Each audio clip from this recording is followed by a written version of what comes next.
Saudara, Kuat Ma'ruf satu-satunya sipil yang terlibat dalam kasus pembunuhan Brigadir Yosua yang membantah keterlibatannya. Ia juga mempertanyakan kenapa dirinya bisa dijerat pasal 340 pembunuhan berencana. Lantas, pantaskah kemudian Kuat dijerat dengan pasal pembunuhan berencana ini? Seberapa kuat juga peran Kuat dalam pembunuhan Brigadir Yosua? Kita bahas bersama dengan pakar hukum pidana Universitas Padjadjaran, Profesor Romli Atma Sasmita. Prof Romli, sehat selalu? Alhamdulillah. Terima kasih sudah bersama Niluh. Prof, kalau kita lihat fakta persidangan yang muncul, beberapa hal yang dilakukan Kuat itu disebutkan sebagai bagian turut membantu pembunuhan berencana terhadap Yosua. Salah satunya ketika di Duren 3, ia menutup pintu, menutup tirai, menutup jendela. Apakah peran-peran yang seperti itu bisa disebut sebagai ikut terlibat dalam sebuah perencanaan pembunuhan, Prof? Kalau saya lihat ya, dengar gitu dari dakwaan, bukan di situ. Itu pelaksanaan dari perencanaan. Perencanaannya waktu mereka berempat ada di rumah satu lagi. Di rumah Saguling? Iya, di situ kan dibicarakan, nanti lo nembak, gue bantu kawal, segala macam kan. Terus pelurunya disiapkan, malah Putri ngambil peluru kan. Perencanaan sendiri ya, menurut hukum kan sudah banyak dengar dah.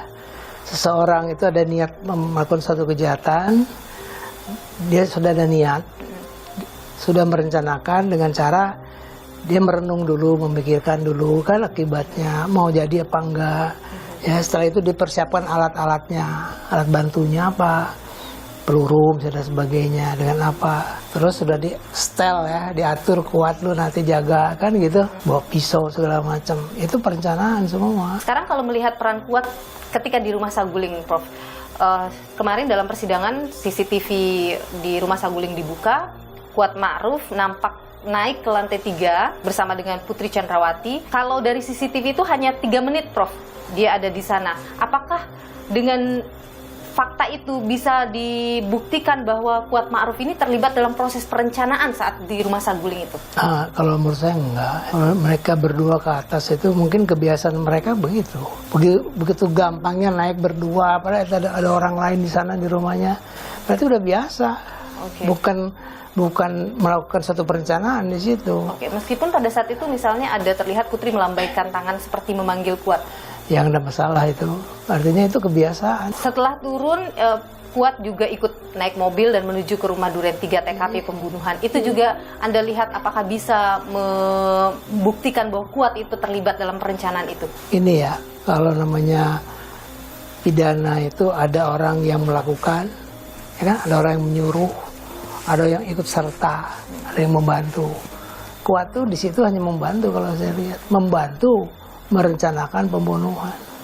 Bukan dia merencanakan, bukan dia turut serta. Kalau turut serta kalau orang turut serta nih gue ikut, gue ikut. Memang nih orang gue benci pengen bunuh gitu. Nah, nggak ada tuh. Hanya membiarkan, kan takut. Dia biarkan, nggak mencegah, kan takut sama bos kan gitu. Kalau saya bilang Kuat, ya kan, si Ricky Rizal itu perbantuan. Jadi dia tidak bisa dijerat 340, Prof? Bukan, nggak bisa sebetulnya. Kalau turut serta kemungkinan bisa, kemungkinan tergantung bukti-bukti yang diperoleh selama sidang ini kelihatan. Tapi selama sidang kok nggak kelihatan turut sertanya bahwa dia memang sama-sama ingin membunuh, ya kan, ada dendam, nggak ada itu. Hanya dia takut melaksanakan tugas, takut sama atasan. Ketika misalnya ia memanggil Yosua di Duren 3 dari luar, membawanya ke dalam, kemudian sampai terjadi pembunuhan itu juga tidak bisa membuktikan seseorang ikut dalam proses tadi, Prof? Kembali ke siapa yang nyuruh. Yang nyuruh si Sambo. Dia orang yang disuruh.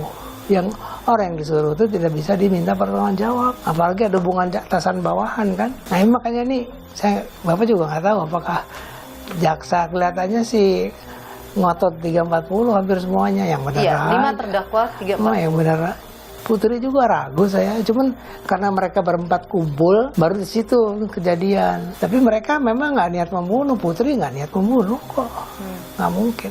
Bagaimana dengan misalnya Richard Eliezer yang sudah pegang senjata? Kalau itu lain, dia kebetulan ya nasibnya bagus. Dia LPSK memberikan status justice collaborator. Kalau LPSK nolak, kena dia. 340. Ya iya, dia nembak kok. Kemarin tuh di sidang logika yuridis, tapi belum dibahas patut enggaknya. Patut enggak perintah seperti itu. Seorang jenderal, bener jenderal, tapi kok perintahnya membunuh orang, membunuh ajudan malah harus dilaksanakan enggak? Kenapa enggak nolak? Gitu kan, ini pertanyaan-pertanyaan yang belum dijawab. Dan ketika ada relasi kuasa, Prof, maka orang itu tidak bisa dimintai pertanggungjawaban atas peristiwa Ya, itu. karena diperintah dan ada jabatan yang memerintah. Jadi ini yang harus dipertimbangkan oleh hakim, hati-hati, karena jangan-jangan orang yang tidak bersalah sebetulnya, ya logika yuridisnya sepertinya bersalah kan, nembak kok, tapi kepatutan jadi masalah. Tapi ketika misalnya ada peran kuat di situ, misalnya ia menjadi orang yang mendesak Putri untuk melapor ke Verdi Sambo sampai muncul kemarahan, dia akhirnya juga ikut terlibat dalam kasus ini. Keterlibatan antara peristiwa Magelang dengan Duren 3, apakah itu bisa dikaitkan, Prof? Ini ya, kalau kita ya dihadapkan pada situasi itu ya, maksudnya, wah saya diperkosa, pasti kita ya sebagai orang pihak luar, bukan saudara, Bapak harus laporin Bapak dong. Jangan nanti ada masalah di kemudian hari, duri dalam daging itu, dalam rumah tangga. Itu bahasa yang biasa kalau kita menghadapi sesuatu. Tapi dia tidak menyangka akan akibatnya sefatal itu gitu. Jadi tidak ada yang mengarah bahwa ada niatan penghilangan nyawa itu dari Kuatma'ruf. Si Ricky juga enggak. Kasus ini kan sebenarnya dipermasalahkan oleh pihak Verdi Sambo karena banyak hanya mengacu pada satu keterangan, yaitu keterangan Richard Eliezer yang disebut sebagai justice collaborator. Ini yang kemudian selalu jadikan senjata oleh pihak Verdi Sambo, bahwa satu keterangan ini tidak bisa digunakan untuk membuktikan satu peristiwa pembunuhan berencana. Ya, Anda bagaimana, Prof, melihatnya? Kalau saya melihat kan banyak saksi, banyak keterangan dari saksi-saksi. Dan yang paling sulit ya, tanda tanya, saksi-saksinya orang-orang dia juga, teman saksinya orang luar sih paling membantu, yang perempuan sih kuat, selebihnya orang-orang situ juga. Jadi memang agak sulit nih jaksa ya menyesuaikan keterangan satu dengan satu lainnya. Tapi yang jelas ada orang mati, dia yang nembak, itu jelas. 4 orang ada di situ semua, jelas terjadi pembunuhan, sempurna evidence, tambah si Putri 5. Nah kalau yang namanya keterangan Eliezer, menurut saya nggak membantu banyak. Anda tidak melihat keterangan Eliezer bisa? Hanya dia bisa mengungkapkan sesuatu yang sebetulnya, itu aja kelebihan dia. Kalau si Eliezer nggak ngaku, nggak ke LPSK, buram ini ya, secara hukum nggak akan jadi perkara. Tapi apakah kemudian keterangannya memiliki kekuatan bukti? Belum tentu, belum. Dari fakta-fakta yang muncul, persidangan yang berjalan, Anda merasa cukup kuat untuk membuktikan 5 terdakwa ini terlibat pembunuhan kemarin berencana? Sidang terakhir itu kan masing-masing udah mau, karena sidang mau menanggal tuntutan. Ya. Itu hakim susah payah itu memeras pengakuan gitu. Sampai hakim bilang kamu bohong, nggak boleh. Nggak boleh. Hakim kamu juga bohong ya, kamu tuli ya. Iya. Hakim juga sempat menyebutkan bahwa saya tidak butuh pengakuan. Saya selalu katakan saya tidak membutuhkan pengakuan. Tapi karena saudara di sini disumpah, tolong ceritakan apa adanya. Nah, apalagi nggak boleh ngomong gitu. Hakim tuh nggak boleh. Saya juga kaget, berani betul. Harusnya jaksa itu pekerjaan jaksa, neken terus gitu. Apa yang Anda baca dengan hakim bersikap seperti itu? Kewalahan lah menurut saya. Untuk membuktikan 340 Iya. kepada 5 tersangka terdakwa, maksud saya. Menurut Anda hakim masih belum yakin bahwa mereka terlibat 340? Sampai kemarin sidang nggak yakin deh, hanya yakinnya satu, semua bohong gitu aja. Hakim bahkan melakukan sidang di TKP pembunuhan. Nah itu untuk meyakinkan keterangan-keterangan semua itu, dia nggak percaya.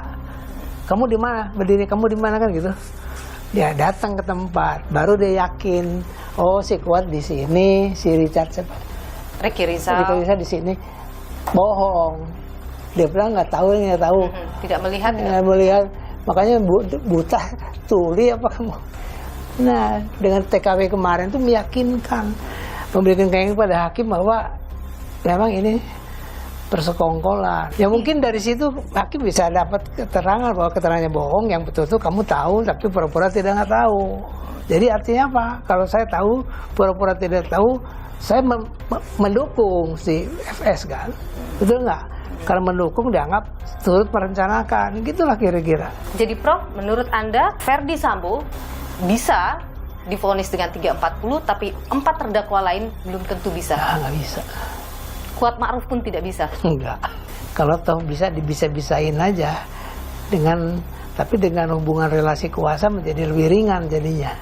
Oke. Ya kalau ringan dari perencanaan nggak bisa ya 338. Karena kita mengacu pada keyakinan hakim dalam mengambil Ya, vonis. itu. Bagaimana Anda melihat akhir dari persidangan? Ya justru di situ saya menunggu itu gimana putusannya. Gimana pertimbangan? Penting pertimbangannya nih. Bisa kelihatan nanti hakim bohong apa enggak, mampu apa enggak. Kayak lagi ini pekerjaan berat bagi hakim kalau analisa Anda. Terus yakin, saya yakinnya. Nasib orang loh ini. Ya. Nasib orang loh. 15 tahun tuh mualah. 15 tahun, 20 tahun itu lama. Ini menjadi ujian bagi hakim, Prof? Ya. Enggak, bukan bagi hakim, bagi sistem peradilan. Buat saya ujian besar ini. Kasusnya besar, signifikan, belum pernah ada dalam sejarah masalah perselingkuhan menjadi masalah nasional, ya kan? Jadi ini sekali lagi adalah ujian bagi sistem peradilan kita di Indonesia dari kasus Sambo ini. Profesor Romli Atmasasmita, pakar hukum pidana Universitas Padjadjaran. Terima kasih sudah berbagi informasi di Nilo, Prof. Sehat selalu.